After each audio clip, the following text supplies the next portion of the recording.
En esta remota isla, rodeada de más kilómetros de océano vacío que cualquier otro lugar de la Tierra, se levantan unos monstruosos monolitos. Durante casi 1000 años, su origen y su significado han estado envueltos en el misterio y las conjeturas. Aquí el presente parece embrujado por un catastrófico pasado. ¿Qué significado tienen las estatuas? ¿Quién las hizo y por qué? ¿Y qué ocurrió para que la población local se hundiera en el caos y la muerte? Tras años de intensos debates y de investigaciones arqueológicas, ha llegado el momento de revelar los misterios de la isla de Pascua.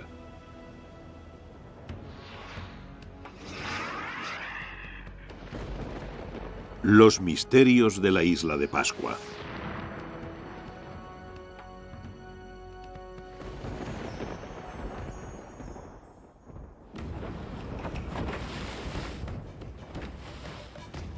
En la tarde del 5 de abril de 1722, una flotilla de barcos holandeses mandados por el capitán Jacob Roggeveen perdió el rumbo en el Océano Pacífico. En medio de las sacudidas del tempestuoso mar, el vigía divisó una islita totalmente aislada en la vasta extensión del océano. Los mapas de Roggeveen no indicaban nada. Roggeveen se quedó pasmado al contemplar los grupos de gigantescos monolitos levantados junto a la orilla. También encontró a unos nativos ansiosos por acoger a sus barcos y a sus tripulaciones. Habían topado con un lugar cuyos profundos misterios y cuya original cultura fascinarían al mundo entero. Dado que estaban en la tarde del 5 de abril, Roggeveen le dio el apropiado nombre de Paach Eiland, o Isla de Pascua. Pero este primer encuentro entre los amistosos nativos y los occidentales acabó de una manera imprevista para todos. ¿Quiénes eran estos isleños? ¿Y cómo llegaron a vivir en un lugar tan remoto en medio de un inmenso océano? El lugar concreto de donde vino esta gente, su patria, es desconocido. Probablemente nunca lo sabremos. Las primeras teorías especularon con la posibilidad de que los habitantes originales vinieran del este, arrastrados por las corrientes desde algún lugar de Sudamérica. Thor Heyerdahl se convirtió en el campeón de esta teoría cuando cruzó con éxito el Pacífico en su balsa, la Kon-Tiki. Sin embargo, las modernas pruebas científicas desautorizan esta teoría. Hoy en día, los datos científicos basados en sólidas e irrefutables pruebas demuestran sin duda que la isla de Pascua se pobló desde el oeste, desde el corazón de lo que llamamos la Polinesia. Probablemente alrededor del 800 o 900 después de Cristo.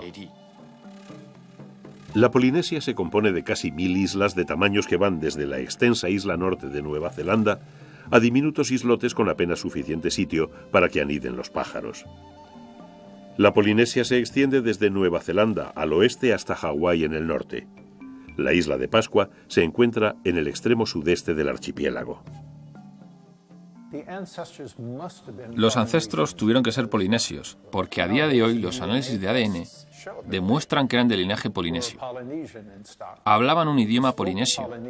El capitán Cook se fijó en ello cuando llegó por primera vez en el siglo XVIII. Pero de dónde vinieron exactamente es aún objeto de controversia. Los investigadores analizaron restos de ADN de 12 huesos humanos prehistóricos hallados en la isla de Pascua por Thor Heyerdahl. Todos revelaron un ADN relacionado con las características de los polinesios. Esto vincula a la isla de Pascua con la Polinesia, no con Sudamérica. Desde luego, la cuestión de la navegación es una de las más fascinantes de esta historia. Debemos tener en cuenta que la superficie del Océano Pacífico cubre prácticamente un tercio de la Tierra. Las distancias, las extensiones son enormes. Esa gente que vino de las islas del sureste asiático y desde allí conquistaron el Pacífico, el último lugar conquistado por seres humanos. Llevaron a cabo una de las migraciones más complejas e increíbles de la historia de la humanidad. Los polinesios eran grandes navegantes. Tenían un amplio conocimiento sobre maneras de localizar su posición al cruzar el océano. Se sabe que manejaban esas enormes canoas de isla a isla, fijándose en las estrellas, en el sol y en la luna, sobre todo en las estrellas, para orientarse. Sabían en qué dirección salían y se ponían determinadas estrellas, o cuándo las tenían justamente encima. Conocían esas estrellas, o al menos las más brillantes. Las conocían a fondo porque sus vidas dependían de ello. Así que cuando zarparon en dirección a la isla de Pascua, no se sabe lo que pretendían, pero sin duda se pusieron en camino hacia el este. Las canoas de viaje típicas de los polinesios son esas dobles canoas que tanto se parecen a nuestros modernos catamaranes. Algunas eran muy grandes y podían alcanzar velocidades muy altas. Tenían hasta 30 o incluso más metros de longitud.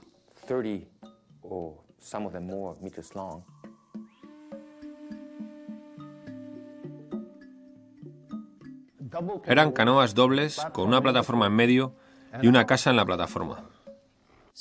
Así que vinieron con su comida, con sus plantas y con los animales que necesitaban. Trajeron todo lo que necesitaban para establecer una bonita colonia. Probablemente también trajeron toda su tecnología básica y su cultura. De hecho, estaban trasplantando su cultura a un nuevo entorno, a nuevas islas, a nuevos territorios. La mayor parte de la historia conocida de la isla de Pascua se basa en leyendas y mitos transmitidos por la tradición oral. El tema de la colonización de la isla no es una excepción. Las tradiciones orales hablan de un sacerdote que tuvo un sueño y su espíritu se puso a buscar la nueva tierra que necesitaba su pueblo. Así llegó a Rapa Nui y al darse una vuelta con su espíritu alrededor de la isla, se dio cuenta de que era justo lo que su rey necesitaba. La tradición oral menciona al rey Hotu Matua como primer monarca de Rapa Nui y padre fundador de su única cultura. La leyenda dice que al tener problemas Hotu Matua en su propia tierra, huyó con sus mesnadas y en 29 días descubrieron y colonizaron la isla de Pascua. Los primeros colonizadores de Rapa Nui encontraron una isla muy diferente a como es hoy. Disponía de todos los recursos naturales precisos para constituir un atractivo hogar para esos emigrantes marinos. Me imagino que debía de ser una isla muy verde, muy boscosa. En un principio en la isla había un bosque de palmeras. También tenía árboles de madera dura, sobre todo en el monte Tarabaka.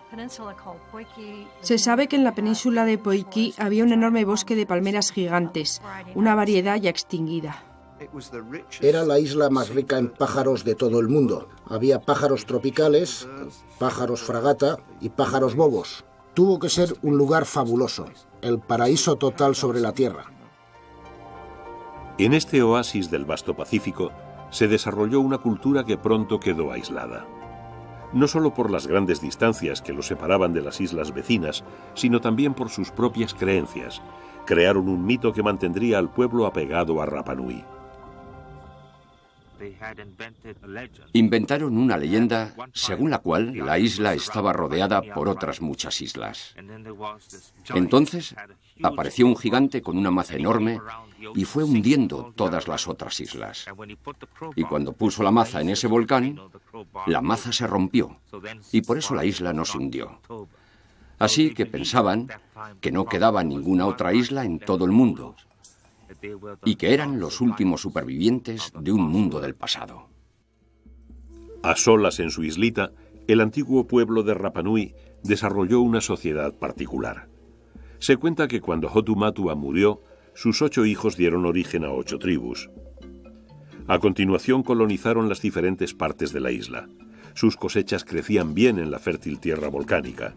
Sin vecinos que amenazaran su idílica manera de vivir, crearon una cultura artística que se expresó de diversas maneras. Ahora bien, en Polinesia cada isla parece especializada en su particular área de expresión artística. Parece que en la isla de Pascua se dieron todas ellas. Hacían artesanía de plumas, tatuajes, pintura corporal y tenían la escultura en piedra más rica de toda Polinesia. En la isla de Pascua se encuentran muchos petroglíficos. Hasta la fecha hemos registrado unos 4.000. Los petroglíficos de la isla de Pascua son, creo yo, los más extraordinarios de toda la Polinesia. De hecho, no tienen igual. Están maravillosamente grabados. Los dibujos son absolutamente únicos. Estos petroglíficos de la isla de Pascua salen en realidad de la mente, de la imaginación y del espíritu. Pero la imaginación y el espíritu de la gente de Rapa Nui no estaban satisfechos. Aspiraban a una forma de arte que hiciera ascender sus ambiciosas aspiraciones hasta los propios cielos. Algo único y extraordinario. Lo encontraron en lo que después se ha convertido en el símbolo de la isla de Pascua, las estatuas monolíticas conocidas más simplemente como Moai.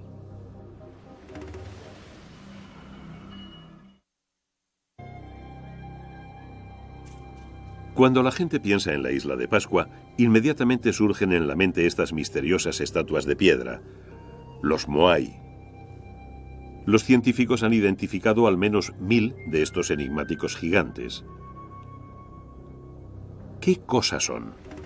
¿Cómo pudo un pueblo primitivo esculpir y transportar esas inmensas, aunque frágiles moles por toda la isla? Para comprender de verdad el significado de los Moai, debemos comenzar por el concepto polinesio de mana.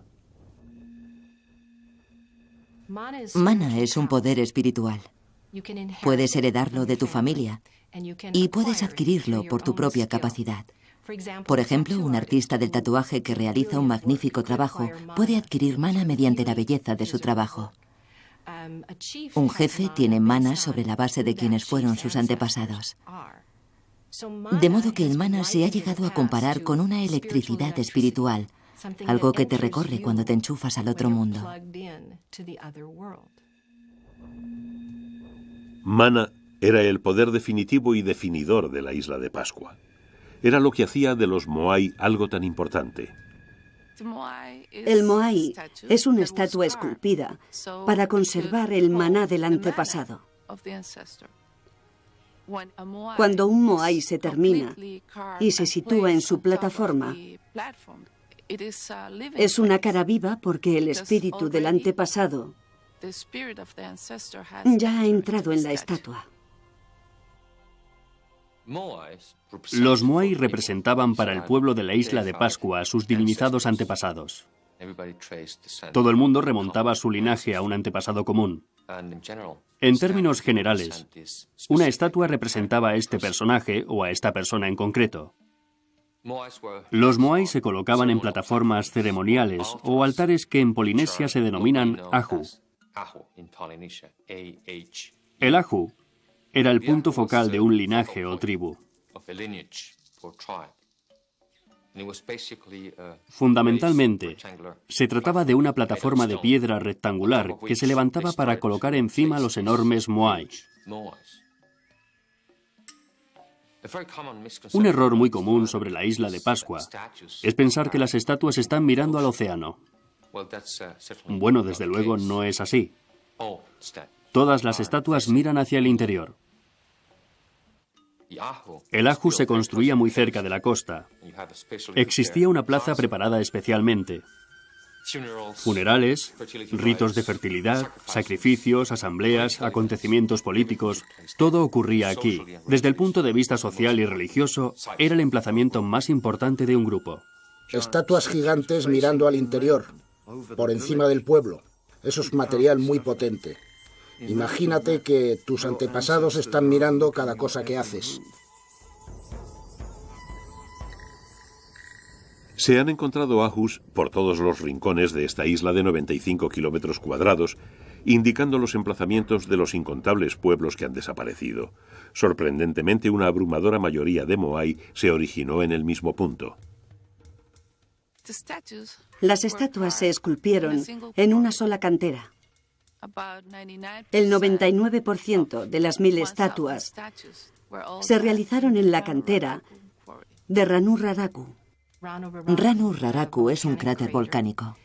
Está constituido por conglomerados de lapilli, en otras palabras, de ceniza comprimida. Es un material escultórico fantástico. Hoy en día se siguen encontrando allí los restos de 500 o 600 años de excavaciones en la cantera. Y todavía quedan 397 estatuas, generalmente sin terminar. Siguen ahí. Muchas de ellas siguen pegadas a la montaña, o son simples bloques que empezaron y nunca terminaron. Basándose en hallazgos arqueológicos, se ha podido desvelar otro secreto del pasado: el extraordinario sistema que empleaba este pueblo primitivo para esculpir las estatuas gigantes. Los moai se esculpían con herramientas de piedra, como esta, hecha de basalto. Algunas de las herramientas eran de este tamaño, otras más grandes y otras pocas más pequeñas. Esta tiene un tamaño intermedio. Lo realmente interesante del proceso de esculpido es que la estatua se esculpía casi por completo en la cantera. Solo dejaban una característica por completar en la plataforma ceremonial. Cuando la estatua llegaba al Ahu, le hacían las cuencas de los ojos. En ese momento, el espíritu del antepasado entraba en la estatua y transformaba esto, que no era más que una escultura, en un rostro vivo denominado Aringa Arua, lo que significa el rostro vivo del antepasado.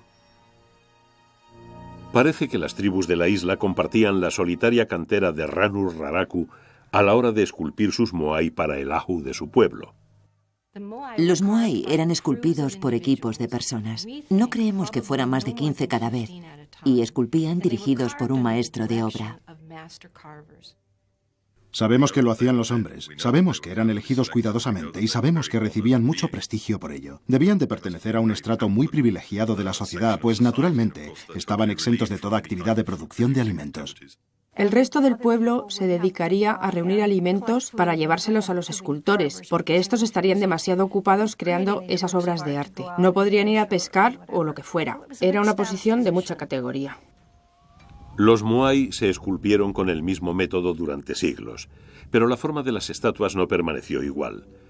Los arqueólogos han demostrado que a lo largo de los siglos fueron cambiando, haciéndose más grandes. No hemos hallado el eslabón perdido de los moai. No hemos hallado la estatua original que sirvió de inspiración, digamos, para el diseño de las estatuas. Pero de lo que sí estamos seguros, al cabo de los años, es de que las estatuas empezaron siendo pequeñas y más bien redondeadas, realistas y humanoides. Luego evolucionaron con el tiempo y se hicieron más alargadas y más altas. Creo que se hacían por encargo. Por ejemplo, si un jefe construía un ahu, deseaba poner una estatua en el ahu. Si mis estatuas son más gordas que las tuyas, eso quiere decir que yo soy más importante que tú. Cuanto más grande fuera la estatua, más mana, más poder tendría. Fueron creciendo y creciendo, porque de cierta forma se convirtió en una carrera de vanidades. En definitiva, era una cuestión de supremacía. El mayor moai que llegó a esculpirse nunca salió de la cantera. El llamado El Gigante tenía 25 metros de alto y probablemente pesaba más de 165 toneladas. Los especialistas dudan mucho de que semejante objeto gigantesco pudiera moverse. Sin embargo, cientos de moai fueron trasladados a los ahus de las tribus. Pero ¿cómo pudieron transportar tales objetos a tales distancias por la isla? Pudieron mover algunas, desde luego unas cuantas por el mar. Parece una posibilidad bastante obvia. No creo que las llevaran flotando. Denme un respiro. Eso elimina el peso del objeto que mueves y la mayoría de las plataformas están por la costa. Pero la costa es muy recortada y rocosa. Son rocas y lava. Tendrían grandes rampas para canoas que llegarían hasta el mar. Allí esperaría una gran balsa que luego harían derivar hasta la rampa más cercana a la plataforma. A mí me parece que sería muchísimo más complicado, sobre todo sin disponer de mucha madera. ¿Cómo ibas a conseguir que flotaran? Ni hablar, no me lo creo. Según la leyenda o el cuento, las estatuas fueron transportadas por un poder sobrenatural, por el mana, y que de hecho caminaban por la noche hacia su emplazamiento definitivo en la costa. Otro autor afirmaba que las estatuas se esculpieron alrededor de la cantera y que cuando el volcán hizo erupción fueron lanzadas por toda la isla y aterrizaron en Suahu. Pero es que a la gente le gusta creer en cosas irracionales. La investigación científica ha revelado métodos más prácticos, aunque menos fantásticos, con los que los antiguos isleños pudieron mover estas inmensas estatuas. Probablemente usarían madera de algún tipo en forma de rodillos o de patines. No olvidemos que no disponían de animales de tiro ni de ruedas. Tuvo que ser una labor humana al 100%, tirando, empujando o haciendo rodar. Una idea mejor que se ha sugerido es el empleo de una alfombra, una especie de alfombra verde, de materiales vegetales, que al ser aplastada generaba un jugo que actuaba de lubricante. En todo caso, hay una cosa segura, más allá de toda duda. Habían construido carreteras para trasladar las estatuas. Las estatuas se movían por carreteras diseñadas con características especiales. Se habían hecho aplanando las cuestas para poder avanzar lo más posible por terreno llano. La mayoría de los expertos está de acuerdo en que los moai se transportaban hasta Suahu, bien sujetos a un trineo de madera por estas carreteras especiales. Aún más penoso era el esfuerzo requerido para ponerlos en posición vertical. El sistema para levantarlos se parecía al utilizado para alzar los grandes bloques de piedra de las pirámides. En otras palabras, con una palanca hecha con un tronco de árbol, levantas un poquito un extremo de la estatua y pones unas piedras debajo. Rellenas ese espacio con piedras pequeñas, vuelves a poner la palanca y levantas otro poquito y sigues así hasta que la tienes en posición vertical. Esta cultura única, de tan primitiva tecnología, pero tan avanzada en sus logros artísticos, prosperó en su sublime aislamiento durante casi 1000 años. Entonces, abruptamente, inesperadamente, surge otro de los misterios eternos de la isla de Pascua. Bueno, la cosa sencillamente se fue a pique. Ocurrió algo malo, algo decididamente horrible.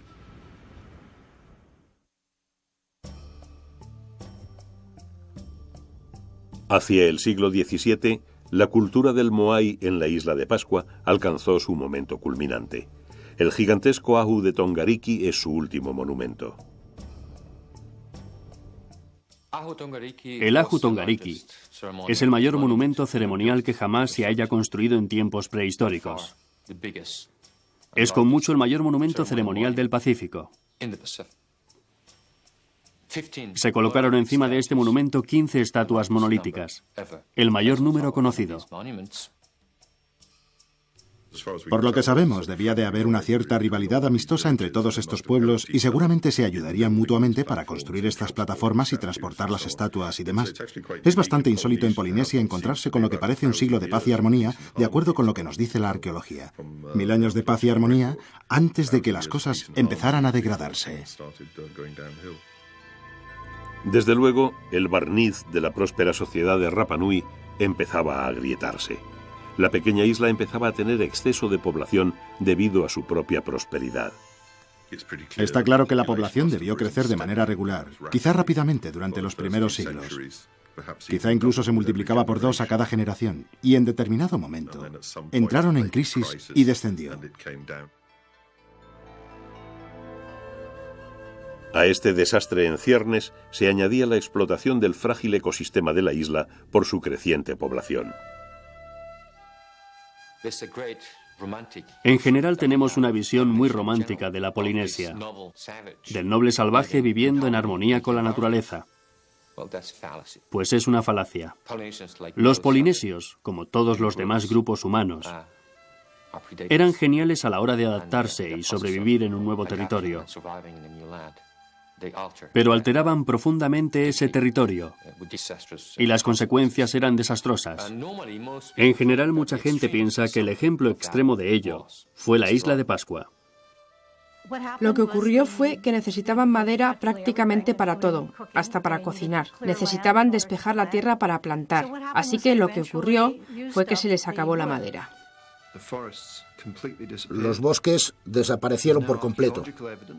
Existen pruebas arqueológicas de que empezaron a utilizar exclusivamente hierba para encender los fuegos domésticos. Tuvieron que ponerse a quemar hierba para cocinar, porque ya no les quedaba leña. Es lo típico.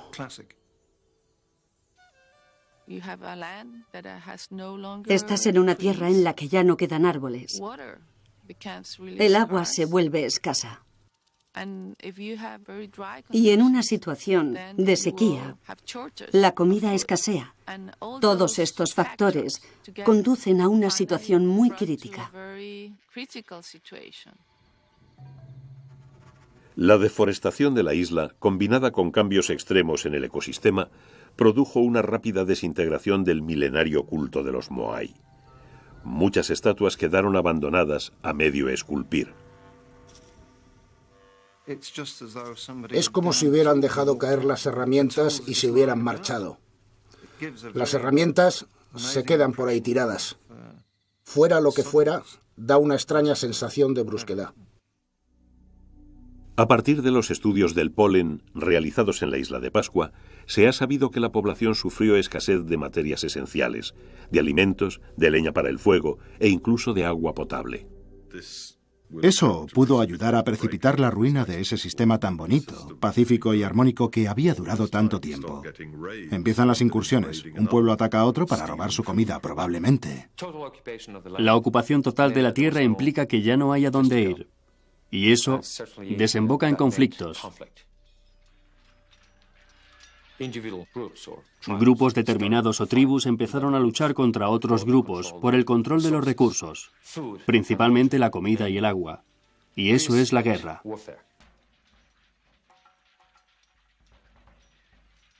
Las investigaciones arqueológicas y osteológicas, es decir, de los huesos humanos, muestran que hubo una considerable actividad de guerrilla. Era más bien cuestión de venganzas, pero mucha gente indefensa fue maltratada. En otras palabras, se atacaba frecuentemente a las mujeres y a los niños. Todo esto llevó a una crisis generalizada que acabó por hundir la cultura prehistórica. Esa antigua cultura había desaparecido mucho antes de que los observadores occidentales pudieran describirla. Las guerras tribales intensivas llevaron a otra práctica que ha asombrado a los especialistas actuales: el derribo intencionado de las estatuas Moai. Las estatuas fueron derribadas. No cayeron, sino que fueron empujadas, porque podemos ver que colocaron una piedra en el lugar en donde caería la cabeza, para que ésta se rompiera. Lo que significa que ya no podrían volver a levantarlas. Y si por casualidad las tiraban con la cara hacia arriba, pulverizaban la parte de los ojos para destruir por completo todo poder espiritual que pudieran tener. Las leyendas hablan de guerra, hambrunas y de un cisco generalizado, y la civilización entera se hundió. Al final se dio una guerra de clases entre los trabajadores y la aristocracia. Por supuesto, los trabajadores eran mucho más numerosos, por lo que ganaron enseguida. Mucha gente cree, y probablemente es cierto, que los trabajadores estaban tan indignados contra las estatuas, con cuya construcción habían sufrido tanto, que las tiraron, las echaron todas abajo. Otro signo del cambio radical de actitudes y de vida social es la aparición arqueológica de armas. Empezaron fabricando lo que denominamos matar, grandes puntas de daga o de lanza de obsidiana, el cristal negro volcánico. Como salidos de la nada, de pronto se convierten en los objetos arqueológicos más abundantes de la isla. Los fabricaron a cientos o incluso a miles.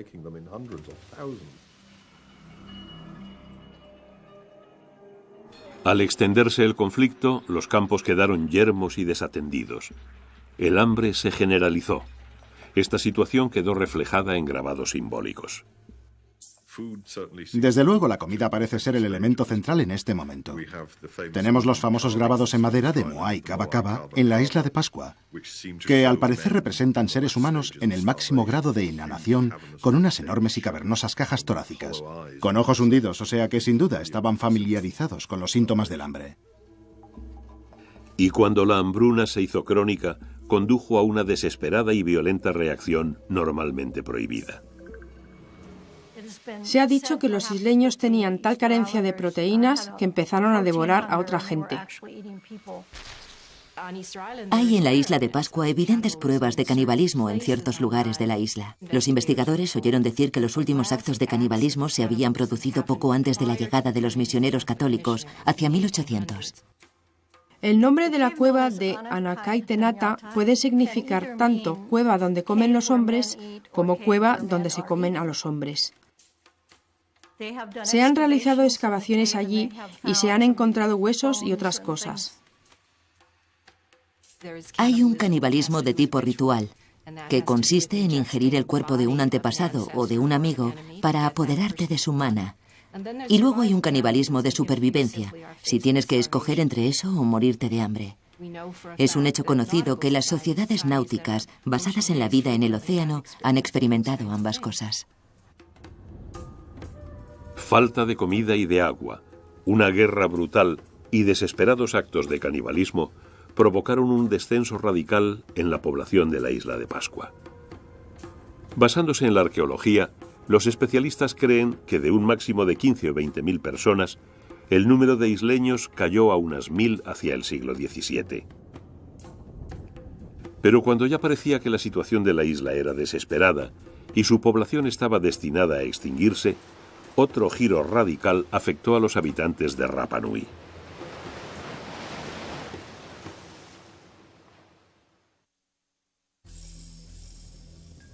Hacia 1600, casi 1000 años de estabilidad y prosperidad en Rapa Nui yacían en ruinas. Las incursiones de guerreros habían arrasado numerosos pueblos. La gente tuvo que sobrevivir en refugios improvisados. Algunos de los Moai derribados, en otros tiempos venerados tótems tribales, fueron transformados en rudimentarios refugios. Realmente habitaron en estas cuevas, las defendieron y se ocultaron en ellas. De pronto surgía un tremendo conflicto. Los pueblos se atacaban entre sí, derribaban las estatuas. Pero en contra de toda esperanza, en medio de este desorden generalizado, una nueva estabilidad iba tomando forma. Se cambió a una nueva religión y a un nuevo sistema social, que al parecer se basaba en el poder, en la fuerza. El guerrero más poderoso se convirtió en jefe supremo. Los guerreros lograban poder gracias a la guerra. También mediante una competición especial que se daba todos los años en Orongo. Ese fue el inicio del culto al hombre pájaro. En los años siguientes se construyó una aldea ceremonial para esta nueva religión en Orongo. Orongo se encuentra colgada al borde de un acantilado, pero también al borde del gigantesco cráter volcánico de Ranu Kau. Desde este punto culminante se distinguen algunos islotes mar adentro. Este rincón de la isla pronto se convirtió en el nuevo punto focal de la cultura de Rapa Nui. En sí mismo ya parece increíblemente mágico. Estoy seguro de que esta fue una de las razones por las que fue elegido para estas ceremonias. La competición por el hombre pájaro era una competición muy extraña. No conozco nada parecido en todo el Pacífico. La gente se reunía al pie del Ranu Kau en agosto y principios de septiembre. Esperaban a las aves migratorias que llegaban a la isla de Pascua. Fundamentalmente golondrinas negras, que llegaban en grandes cantidades, tanto que los isleños recuerdan que el cielo se volvía negro y se podían oír los chillidos de las aves por toda la isla. En cuanto llegaban los pájaros, entonces saltaban los nadadores. Tenían que lanzarse desde este acantilado de casi 300 metros de altitud y tenían que recorrer 1 milla nadando, algo muy peligroso, no solo por las corrientes, sino por los tiburones.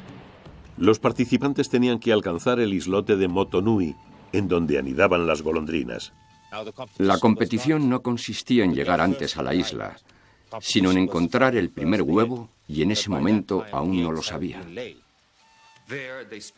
Allí pasaban varias semanas, o incluso un par de meses en cuevas preparadas para la ocasión, y adornadas con los símbolos e imágenes de la nueva religión. Se levantaban al amanecer y se pasaban el día buscando. Luego, el que encontrara el primer huevo de golondrina negra se lo guardaba en una cestita que llevaba en la cabeza o alrededor del cuello. En esto no hay unanimidad. Y volvía nadando para escalar el acantilado de 300 metros. Es bastante curioso estar en Orongo mirando hacia allá y preguntarse cómo y por qué hacían esto. De hecho, el por qué está bastante claro. Por el poder. El ganador de la competición del hombre pájaro se convertía en gobernante de Rapa Nui durante un año. El hombre pájaro era el intermediario entre el mundo de los espíritus y el mundo de los vivos. Tenía que pasar un año aislado en un lugar oscuro porque no se suponía que viviese en este mundo. Con la religión del hombre pájaro ya no se hicieron estatuas, ya solo estaba el hombre pájaro, de modo que las estatuas fueron reemplazadas por el hombre pájaro. En este caso, lo que hacen es literalmente compartir el poder y concederle parte de él al hombre pájaro, al permitir que el pueblo compita por una parte del poder. Institucionalizar la competición fue una brillante idea para controlarla. Se encuentran alrededor de 300 representaciones del hombre pájaro en Orongo. Quizá cada una de ellas represente al ganador concreto de cada año. En realidad no lo sabemos, pero es muy tentador pensar así. Al canalizar las crecientes luchas tribales en esta competición incruenta, los isleños de Rapa Nui evitaron la autoextinción. Algunos especialistas piensan que la religión del hombre pájaro tiene un significado más profundo, enraizado en la psicología de los isleños y en su sensación de aislamiento. Creo que la religión del hombre pájaro está relacionada con la notable capacidad de los pájaros para marcharse y volver, cosa que atraía a los isleños, pero que no podían conseguir. Nos habla del aislamiento. Solo los espíritus, solo la gente con poderes mágicos podía marcharse. La gente normal estaba atrapada. No obstante, hacia 1700, la religión del hombre pájaro había detenido la anarquía militar en la que se había sumido la isla más de un siglo antes. Las tribus emprendieron la abrumadora tarea de reconstruir sus arrasados pueblos prácticamente sin madera y de replantar cosechas en sus erosionadas tierras tribales. La vida en Rapa Nui retomó el sendero de la normalidad. Hasta ese fatal día de 1722 que alteró dramáticamente la historia de la isla de Pascua. El capitán Jacob Roggeveen desembarcó a última hora de la tarde del 5 de abril de 1722. La llegada de esos 3 navíos de largos mástiles debió de impresionar profundamente a los isleños. Las tradiciones de Rapa Nui afirmaban que ellos eran los únicos seres humanos del mundo. Debieron de sufrir un tremendo impacto al saber que existía otra gente en el universo tan diferente a ellos, con toda esa tecnología. Por desgracia, este primer encuentro entre los nativos de Rapa Nui y el hombre occidental fue toda una premonición de los acontecimientos que iban a sucederse en los siguientes 200 años. Los habitantes de Rapa Nui se pusieron tan nerviosos al ver a esos extraños seres en aquellos increíbles barcos que empezaron a alborotarse de inmediato. Una persona de Rapa Nui le echó mano a la gorra que llevaba uno de los marineros y este, aterrorizado, empezó a gritar en holandés "Tis tijd, vuur", que significa es el momento, fuego. Casi 2 docenas de isleños fueron víctimas de las primeras armas de fuego que se veían en Rapa Nui. Los barcos de Roggeveen zarparon al cabo de 2 días, pero Rapa Nui ya estaba en los mapas. En el siglo XVIII, Rapa Nui fue visitada por otros extranjeros. Pero careciendo de leña, agua o comida, la isla de Pascua poco podía ofrecer a los exploradores. No obstante, había un recurso en Rapa Nui que sí llegó a interesarles a muchos occidentales a principios del siglo XIX, los propios isleños. Hay una historia sobre Rapa Nui que habla de pájaros negros y de trata de esclavos. Por supuesto, el final llegó cuando los esclavistas peruanos del siglo XIX llegaron para llevarse prácticamente a toda la población de la isla y ponerla a trabajar en la recogida de guano, en Perú. Se llevaron a unas 2.500 personas de la isla. En aquellos tiempos, los isleños eran muy amistosos, por lo que en cuanto aparecieron los primeros barcos, todos subieron a bordo y los jefes más importantes fueron los que trataron de intercambiar bienes y productos. Pero a todos los secuestraron y se los llevaron. Es una horrible y tristísima historia de explotación y de comportamiento salvaje por parte del mundo occidental respecto a Rapa Nui.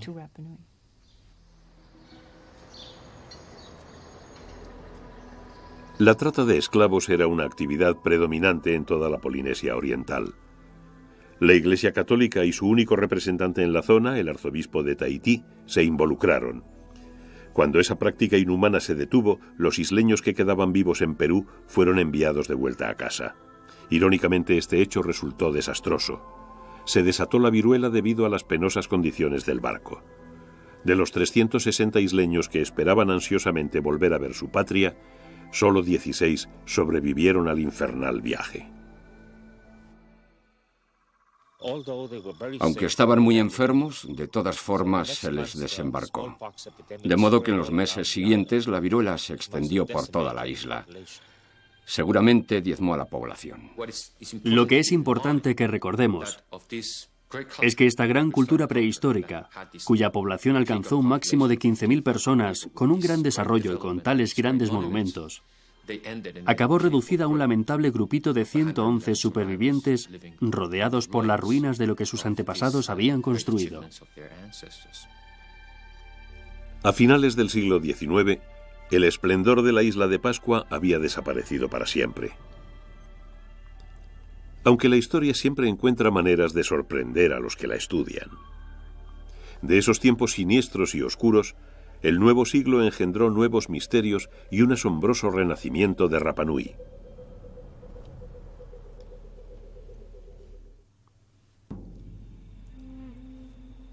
A principios del siglo XX, Rapa Nui era la sombra de lo que había sido. Quedaban vivos menos de 200 isleños, pero no estaban solos. Justo a finales de siglo habían llegado a Rapa Nui los misioneros cristianos. Estos descubrieron una de las tradiciones más notables de Rapa Nui. En las cabañas de los isleños descubrieron viejas planchas de madera con series y series de inscripciones jeroglíficas. Aquello con lo que tropezaron por casualidad resultó ser el antiguo lenguaje escrito de toda la Polinesia. Esas asombrosas tabletas llegaron a ser conocidas simplemente como Rongo Rongo.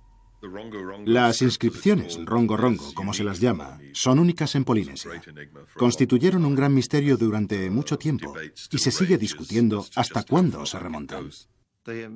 Lo curioso de las Rongo Rongo es que se grabaron muy delicadamente, en leños, algunos de los cuales habían sido aislados, pero otros eran leños redondos, tal y como salen del árbol. El único original que he llegado a ver es el del Museo de Santiago de Chile, que es uno de los más bonitos. Es una rama de árbol normal y corriente, pero la inscripción es extraordinaria en muchos sentidos. Entre los símbolos se distinguen muchas figuras humanoides. Pueden verse de cara o de perfil. Están puestos en fila, de modo que los lees en una dirección, y entonces le das la vuelta a la tabla y los lees en la otra dirección. Es como cuando se ara un campo con un buey. Desde que se descubrieron las tablas, muchas personas han afirmado que habían descubierto los secretos del Rongo Rongo. Sin embargo, hoy en día los especialistas siguen discutiendo sobre su interpretación y su significado. El fenómeno del Rongo Rongo es, en mi opinión, un simple mecanismo mnemotécnico, una manera de recordar información importante mediante ideogramas. Creo que representan cantos creacionales del tipo «este engendró a este», una especie de cantar genealógico. Se utilizaban para conservar los nombres de las víctimas que se sacrificaban en los altares. Mostraban también genealogías y eran cantos creacionales. Las tablas de Rongo Rongo han resistido obstinadamente a todos los intentos de descifrarlas de manera concluyente. No disponemos de una piedra de Rosetta, y no queda nadie vivo desde hace al menos 150 años que pueda descifrarlas. Todo lo que se puede decir es que florecieron en la isla en el siglo XIX, seguramente a mediados del siglo XIX. Antes de eso, solo caben conjeturas en cuanto a su origen. En el siglo XXI, la isla de Pascua pertenece a Chile. Su población ronda las 1.500 personas y todas viven en el poblado de Hangaroa. Los isleños se mantienen gracias al turismo estacional. Pero los espíritus del pasado, de la antigua civilización de Rapa Nui, parecen muy próximos. La gente sigue pensando que la isla vive con ellos. La mayoría sigue creyendo en el Aku, y después de tanto tiempo viviendo allí, no estoy segura de que no tengan razón. Es un concepto según el cual un espíritu habita en muchas cosas y en muchos sitios. La isla tiene algo muy especial y es muy difícil decir el qué.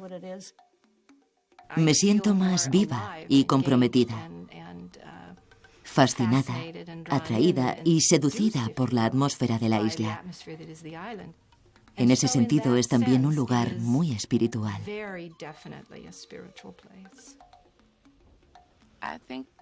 Creo que la isla aún está poseída por el alma, por el maná del pasado. Hay quien dirá que la tumultuosa historia del pueblo de Rapa Nui importa poco en este nuevo milenio. Pero tanto sus increíbles logros como su ciega arrogancia pueden incluir lecciones de suma importancia para todos los pueblos del planeta. En términos ecológicos, la isla de Pascua es un aviso. La isla de Pascua estuvo aislada durante más de 1000 años. La gente llegó a creer que verdaderamente el resto del mundo se había hundido en el agua y que eran los únicos que quedaban. Y nosotros estamos aislados en el espacio y hasta la fecha no hemos encontrado a nadie ahí fuera. De modo que la isla de Pascua es una réplica de la Tierra. ¿Y qué hicieron sus habitantes? Construyeron una civilización asombrosa y destruyeron sus recursos. Por supuesto, estamos haciéndole lo mismo a nuestro planeta. Sabemos lo que estamos haciendo con el planeta y no se está deteniendo, sino que va a peor. Estamos llenando el entorno de porquería. Es algo que da miedo porque está volviendo a suceder, solo que a una escala inimaginable. Lo que ocurrió allí podría fácilmente ocurrir en el mundo. En ese sentido, la isla de Pascua bien podría ser un ejemplo de lo que el futuro puede depararnos. Lo que Rapa Nui nos ha enseñado y puede enseñarnos, en tanto que individuos y en tanto que miembros de una cultura, es a sobrevivir, a tener paciencia y humildad frente a las grandes preguntas. Unas respuestas fáciles y nítidas a los grandes problemas ecológicos que darán forma a nuestro futuro pueden resultar esquivas, tan esquivas como los misterios de la isla de Pascua. Aún quedan muchos misterios en la isla de Pascua, y no creo que nunca seamos capaces de resolverlos. Espero que nunca conozcamos las respuestas a todos los misterios de la isla de Pascua. Siempre fue un lugar muy exótico, remoto y misterioso. Espero que nunca pierda todo esto. No creo que nunca vayamos a conocer con exactitud cómo se hizo todo o por qué se hizo. Es parte de su encanto. Quiero decir que tampoco queremos resolver todos sus misterios. Es bonito que todo eso siga allí, para que podamos especular con ello, pensar y soñar con ello. Por supuesto, ese es el secreto de Rapa Nui. Está fuera del tiempo.